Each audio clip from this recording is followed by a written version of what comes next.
My name is Sophia Ingram, and I'm 34 years old. Last summer, I walked into my parents' house in Desert Ridge, Phoenix. My heart pounding, ready to share two pieces of news I thought would finally make them proud. The dining room buzzed with chatter. My parents, my older brother, and my sister, all seated with their usual smug expressions. I took a deep breath about to speak when my father's voice cut through like a blade. The room went silent. My mother smirked. My sister's lips curled into a mocking grin. Every eye was on me. In that moment, I could have fought back, shouted, demanded respect. Instead, I chose something else. A slow, deliberate smile that made their expressions falter. Without a word, I stood, picked up my purse, and walked out into the warm Arizona night. That night, I made a own decision. Simple, but powerful enough to flip everything upside down, and none of them were prepared for what came next.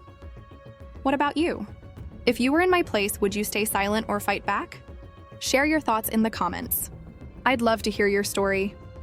Growing up in our family's house in Desert Ridge, Phoenix, I always felt like the odd one out. My older brother Steven was the golden child, a software engineer who could do no wrong. My older sister, Cheryl, was the princess, a real estate lawyer with a flashy office downtown. Then there was me, Sophia, the middle kid, scraping by in their shadows. My parents, especially my dad James, never let me forget it. They'd gush over Steven's tech awards or Cheryl's latest property deal, but my work. Organizing events, weddings, corporate galas, charity fundraisers barely registered. "That's cute, Sophia," my mom, Diane, would say, her tone dripping with dismissal. "But when are you going to get a real job?" I'd bite my tongue, knowing they didn't see the late nights I pulled coordinating vendors or the clients who raved about my work. Despite their indifference, I'd carved out a solid career. By 34, I'd climbed to project manager at a top event planning firm in Phoenix. Last spring, my boss called me into her office, grinning. "Sophia, you've been killing it," she said, handing me a promotion letter, senior project manager with a raise that pushed my savings into six figures. I was thrilled, not just for the title, but for what it meant I'd done this on my own. Then there was Evan, my fiancé, a history teacher who made me laugh like no one else. We'd gotten engaged a month before picking out a simple ring that felt like us. I couldn't wait to tell my family, hoping foolishly maybe that this time they'd see me. But hope came with a knot in my stomach. Family dinners at our Desert Ridge house were never just about food. They were a stage for my dad to praise Steven's latest app launch or Cheryl's $1 million condo deal while I sat there invisible. I'd been helping them for years, writing checks to cover their bills when things got tight, like the $1,500 a month for their mortgage or the $3,000 for my dad's heart surgery. They never asked how I managed it. They just took. My grandfather Edward was the only one who ever noticed. "You're doing too much for them, kid," he'd say, shaking his head during our Sunday calls. I brushed it off, thinking family was supposed to stick together. That summer, I drove to their house, my promotion letter tucked in my purse, Evan's ring glinting on my finger. I'd planned every detail of what I'd say. The promotion, the engagement, the life I was building. Maybe this time I thought they'd look at me and see someone worth celebrating. But as I parked in their driveway, my heart sank. I could already hear my dad's voice through the open window boasting about Steven's new startup. Cheryl's laugh followed sharp and smug. My mom's voice chimed in praising Cheryl's latest court win. I gripped the steering wheel, fighting the familiar dread. Would they even care about my news? Or would they find a way to twist it to make me feel small again? I'd spent years swallowing their jabs, comments about my frivolous job, my quiet life compared to my siblings' shining careers. Steven, with his tech bro swagger, never bothered Tosk about my work. Cheryl, always in designer suits, would roll her eyes when I mentioned a client's event. My parents didn't just ignore me. They leaned on me, expecting money whenever their budget fell short. I'd paid $5,000 for Cheryl's law school fees back when she was struggling to finish her degree. They never thanked me, never acknowledged it, yet I kept hoping, kept showing up, kept believing one dinner could change things. I spent that afternoon in my apartment, putting the final touches on a gift I'd poured my heart into. 4 weeks, I'd been working on a family photo album, decades of memories from grainy shots of my parents' wedding to Polaroids of youth kids in the Desert Ridge backyard. I'd stayed up late gluing snapshots, writing captions, decorating pages with stickers. It wasn't just a gift. It was my way of saying I valued our family, even if they rarely valued me. I wanted to give it to my mom and dad before dinner, hoping it would set a warm tone for my big announcements, my promotion to senior project manager, and my engagement to Evan. As I wrapped the album in gold paper, I pictured their faces lighting up. Maybe even a "we're proud of you, Sophia" from my dad, James. But as I walked into their Desert Ridge house, that hope started to fray. The living room was already alive with voices. My dad stood by the fireplace, gesturing animatedly as he told a neighbor on the phone about my brother Steven landing a big contract for his tech startup. "He's going places," James said, his voice booming with pride. I set the album on the coffee table, waiting for a chance to speak, but he didn't even glance my way. My mom, Diane, was in the kitchen chatting with my sister Cheryl about her latest real estate deal, a luxury condo sale that had her name in the Phoenix Business Journal. "You're unstoppable," Diane said, beaming as Cheryl laughed and flipped her hair. I hovered nearby, clutching the wrapped album, trying to join the conversation. "Hey, Mom, I brought something for you and Dad," I said, holding up the gift. Diane barely looked up. "That's nice. Sophia just put it somewhere," she said, turning back to Cheryl. I swallowed the sting and moved to the dining room where Steven was scrolling through his phone, probably checking stock prices for his company. "Hey, Steven," I said, forcing a smile. "You made something for the family want to see." He grunted, eyes glued to his screen. Later, maybe, he said, not even looking up. I stood there feeling like a kid again, begging for scraps of attention. The album felt heavier in my hands, my excitement fading. I set it on the sideboard, telling myself dinner would be different. I'd share my news and they'd have to listen. As I helped Diane set the table, the conversation kept circling back to my siblings. James joined us, still on about Steven's startup. "He's pitching to investors next week," he said, adjusting his glasses. "Could be a game changer." Diane nodded, placing a platter of roasted chicken down. "And Cheryl closed that condo deal in under a month," she added, her voice brimming with awe. I tried to chime in. "That's great, but I've got some news too," I started. But Cheryl cut me off, launching into a story about her celebrity client. I gripped a fork, my knuckles whitening, and forced a nod.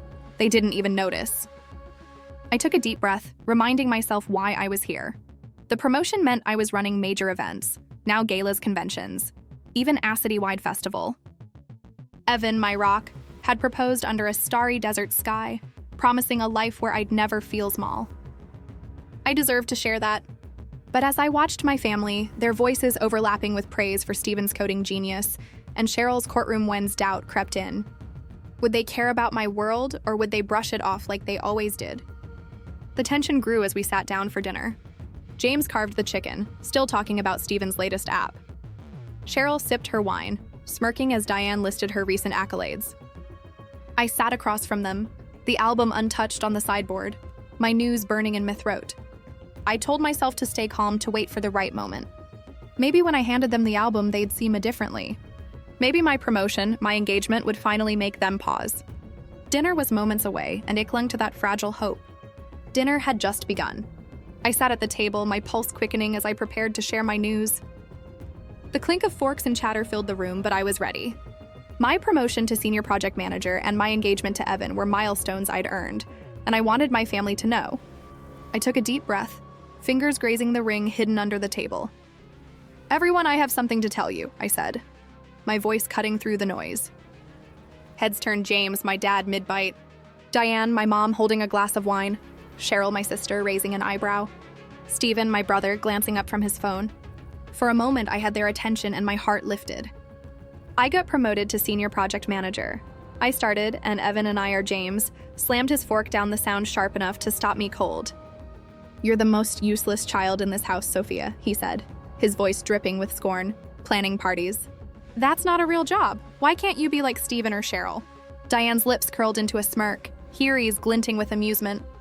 Cheryl let out a biting laugh, leaning back in her chair. Steven didn't speak, but a faint grin flickered across his face. The words landed like a slap, each one carrying years of their disregard, their refusal to see me. My chest tightened, the air heavy with their judgment. I could have fought back, listed every high-profile event I'd managed, every client who'd called me indispensable. I could have told them about the nights I'd spent perfecting proposals, or how Evan saw the strength they ignored. But their expressions, James's glare, Diane's smirk, Cheryl's mocking laugh, made it clear they'd never care. Something snapped inside me, not anger, but resolve. I didn't need their validation anymore. I smiled slow and deliberate, watching Diane's smirk waver and Cheryl's laugh falter. The room went quiet, their eyes locked on me. Without a word, I pushed my chair back, the scrape echoing in the silence. I stood, grabbed my purse, and headed for the door. "Sophia, where are you going?" James called, his voice edged with confusion. I didn't look back. The front door shut behind me. The sound final. In my car, the warm Arizona night pressed against the windows. My hands trembled, not from hurt, but from a clarity I'd never felt before. 4 years, I'd kept their lives afloat, $1,500 a month to save their house from foreclosure money they'd taken without a single thank you. That ended now. I pulled out my phone, typed a message to James and Diane. No more money. Good luck. My finger hit send without hesitation. Then I powered off my phone, the screen fading to black as I tossed it aside. They could deal with the consequences. As I drove away from Desert Ridge, my smile held. I wasn't escaping. I was choosing myself. Evan was waiting at home, ready to build a future where I was enough.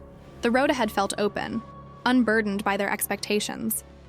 I'd carried them for too long, and now I was free. The night stretched on, and E was ready to move forward.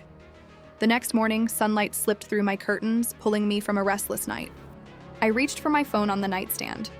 The screen lit up 42 missed calls from my mom spanning from 10 p.m. to 7 a.m. And in the middle of it, all one message from my dad stood out.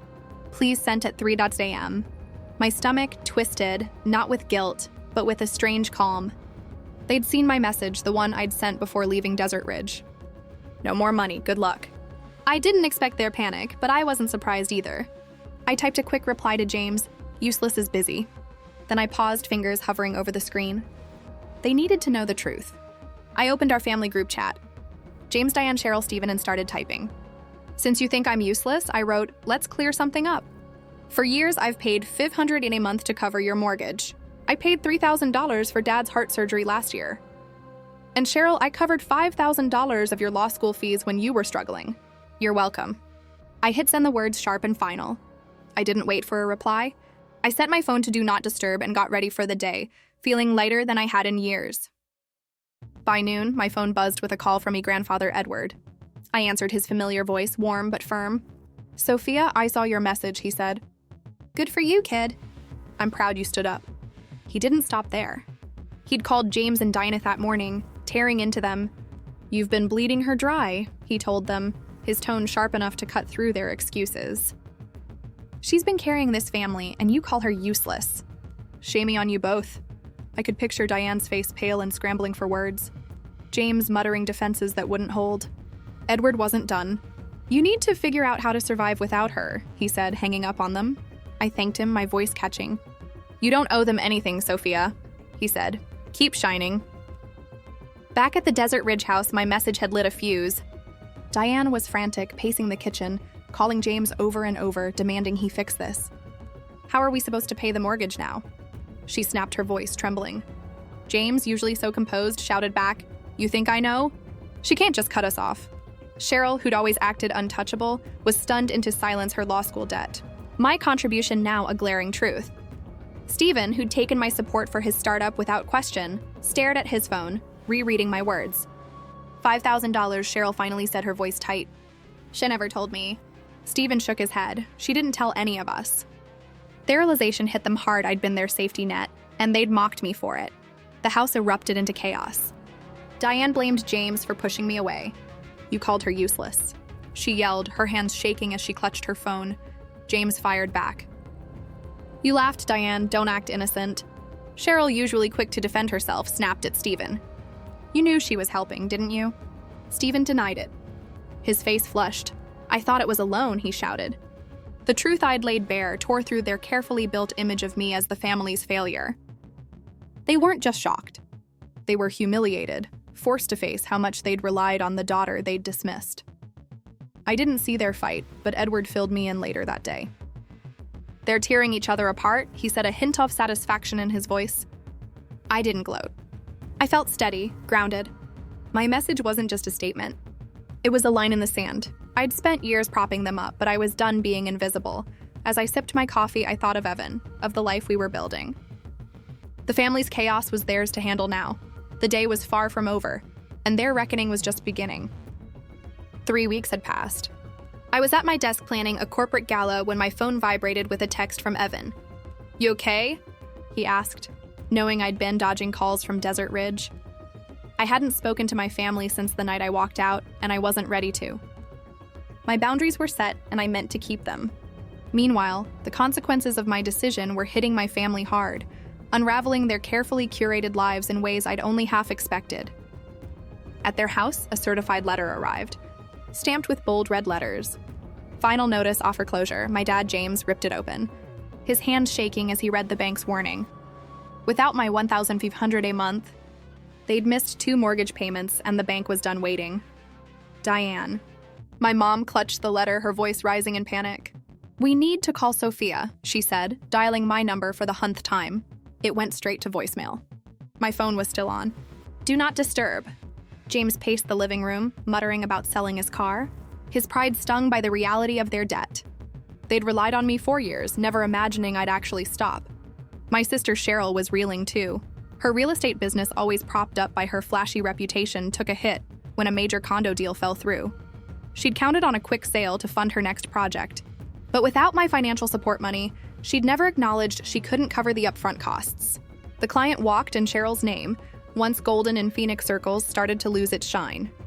She spent hours on the phone begging investors to stay, her voice tight with desperation.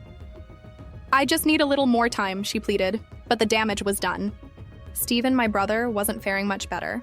His tech startup, once his ticket to glory, was drowning in debt. To keep it afloat, he'd taken a second job working overnight shifts at a data center.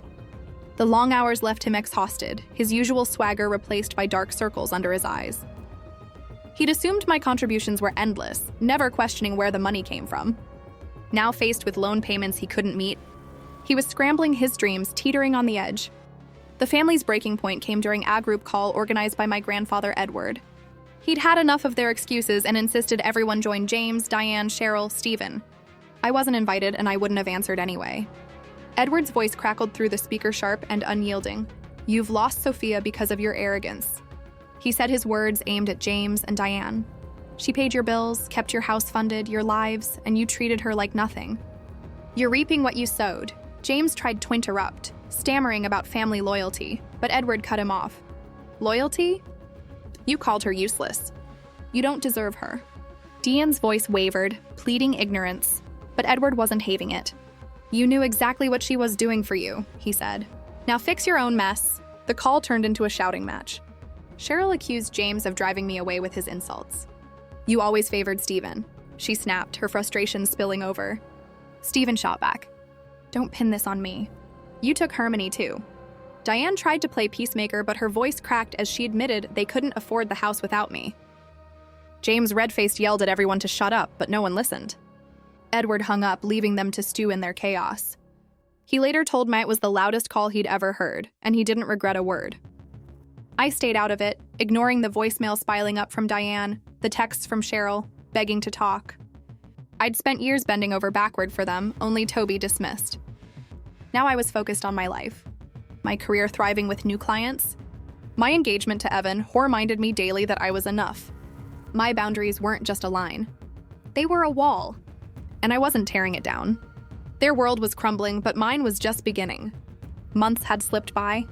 I stood in the empty living room of our new home, a cozy 2-bedroom in Scottsdale, the smell of fresh paint still lingering.